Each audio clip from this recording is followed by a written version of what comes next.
ಎಲ್ರಿಗೂ ನಮಸ್ಕಾರ. ನೋಡಿ, ಇವತ್ತು ನಾವು ಮೇಟೂರಿಗೆ ಆಗಮಿಸಿದ್ವಿ. ಸೊ ಇಲ್ಲಿ ಒಂದು ಹಾಸ್ಪಿಟ್ಲಿಗೆ ಹೋಗ್ಬೇಕಿತ್ತು, ಯಾವುದೋ ಒಂದು ಕಾರ್ಯದ ಮೇಲೆ ಬಂದಿದ್ವಿ. ಹಾಗೆ ಹೋಗ್ಬೇಕಾದ್ರೆ ಇಲ್ಲಿ ಒಂದು ಮೂಳೆಕಾಡು ಅಂತಕ್ಕಂಥ ಒಂದು ಊರಿದೆ, ಅದ್ರ ಪಕ್ಕ ಇಲ್ಲಿ ವೀರಪ್ಪನ ಒಂದು ಸಮಾಧಿಯನ್ನು ನೋಡ್ತೀವಿ. ಸೊ ಈ ಸಮಾಧಿ ಏನಕ್ಕೆ ಇಲ್ಲಿಗೆ ಬಂದಿದ್ದೀನಿ ಅಂದರೆ, ನೋಡಿ, ವೀರಪ್ಪನ ಬಗ್ಗೆ ವಿಚಾರ ಮಾಡಿರ್ತಕ್ಕಂಥ ನಮ್ಮವರೇ ಒಬ್ಬರಿದ್ದಾರೆ.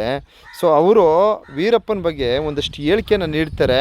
ಸೊ ನಾನು ಈ ಸಮಾಧಿಯನ್ನು ತೋರ್ಪಡಿಸ್ತಾ ವೀರಪ್ಪನ್ ಅವರ ಗುಣಗಳೇನಿದೆ ಅದರ ಬಗ್ಗೆ ಒಂದು ಸ್ವಲ್ಪ ಮಾಹಿತಿ ಹಾಕ್ತೀನಿ. ಇಲ್ಲಿ ನಾವು ಯಾರನ್ನೋ ಹೊಗಳಬೇಕು, ಇನ್ನೇನೋ ಮಾಡಬೇಕು, ಇಲ್ಲೇನೋ ಗೊಂದಲ ಸೃಷ್ಟಿ ಮಾಡಬೇಕು, ಇದಲ್ಲ. ವಾಸ್ತವ ಸ್ಥಿತಿಗತಿಗಳನ್ನು ಆಧರಿಸಿ ನಾವು ಈ ಮಾಹಿತಿಯನ್ನು ಹಾಕಿರ್ತೀವಿ. ಸೊ ಇಲ್ಲಿ ನಮ್ಮವರೇ ಅವ್ರ ಬಗ್ಗೆ ಸಂಶೋಧನೆ ಮಾಡಿ ಏನು ಮಾಹಿತಿ ನೀಡ್ತಾರೆ ಅಂತಕ್ಕಂಥದ್ದು ನಾವು ಸ್ವಲ್ಪ ದಯವಿಟ್ಟು ನೀವು ತಿಳ್ಕೊಬೇಕು.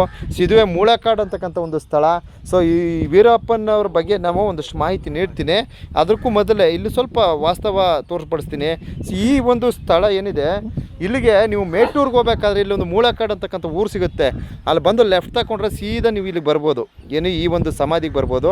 ನೋಡಿ, ವೀರಪ್ಪನವರ ಸಮಾಧಿ ಮಧ್ಯ, ಇಲ್ಲಿ ಬಲಗಡೆ ಬಂದು ಅವರ ಅಣ್ಣನ ಮಗ, ಹಾಗೆ ಇಲ್ಲಿ ಎಡಗಡೆ ಬಂದು ಅವರ ಅಣ್ಣ ಮತ್ತು ಅವ್ರ ಹೆಂಡತಿ, ಈ ಥರ 4 ಜನರ ಒಂದು ಸಮಾಧಿ ಇದಾಗಿರ್ತದೆ. ಹಾಗೆ ಮತ್ತೊಂದು ವಿಚಾರ, ಈ ಮರ ಏನಿದೆ, ಮರದ ನೆರಕಿದೆ ನಮ್ಮ ಕಾವೇರಿ ನದಿ, ಅರ್ಥ ಆಯ್ತಾ? ಇವಾಗ ನೀರು ಬಿಟ್ಟಿಲ್ಲ, ನೀರು ಬಿಟ್ಟಾಗ ನೀರಿನ ಕಾವೇರಿ ನೀರು ಇಲ್ಲೆಲ್ಲ ಬಂದು ಫಿಲ್ ಆಗುತ್ತೆ. ಅಂತಹ ಒಂದು ಸ್ಥಳ ಇದು. ಒಂದು ತುಂಬ ಏನು ಬೆಟ್ಟ ಗುಡ್ಡಗಳನ್ನು ಸುತ್ತುವರೆದಂತಹ ಒಂದು ಪ್ರದೇಶ.